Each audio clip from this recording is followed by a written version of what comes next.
Dobila sva vetrnica. Se pravi, da gre vse v pravo smer. Bravo, midva.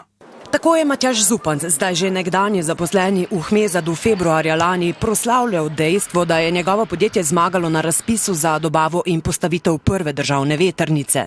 Lastnika Hmezada, ki se prej z energetskimi projekti ni ukvarjalo in je najbolj znano iz afere z dobavo zaščitnih mask med covidom, sta sicer Miloš in Domen Prešeren.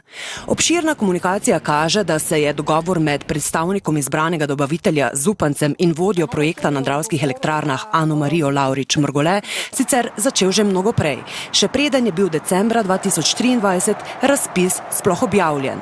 2 meseca pred tem, oktobra in novembra 2023, sta si na primer izmenjala naslednja sporočila. Ljubavi, imam rešitev. Turbina bo zapisana tako, da je lahko nova ali stara, 10 let. Držim pesti, da tiste na lagarju še niso prodane. V ponedeljek napišem razpis in dam v proceduro. Pridete notri s tem. Ne kaži okoli, prosim. Zaposlena na Dravskih elektrarnah Lavrič Mrgole je predstavniku Hmezada Zupancu tudi predčasno poslala dokumentacijo razpisa. Ravno objavljamo na portal, vidno bo v par dneh. Popoldan ti pošljem finalno verzijo.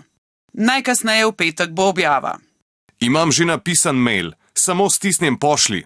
Še pred zaključkom naročila sta se zaposlena pogovarjala tudi o zahtevanih referencah, specifikacijah za vetrnico, rokih, denarju, pa tudi o možnosti, da bi na razpisu ponudili rabljeno vetrnico. Spremeni razpis, da bo lahko rabljena vetrnica. Ne morem, potem izfali še 200 000 več. Dokazi, ki so jih pridobili v Tarči in bodo objavljeni jutri, pa kažejo, da je bila dobavljena vetrnica sestavljena iz različnih delov, ki so bili stari tudi do 25 let.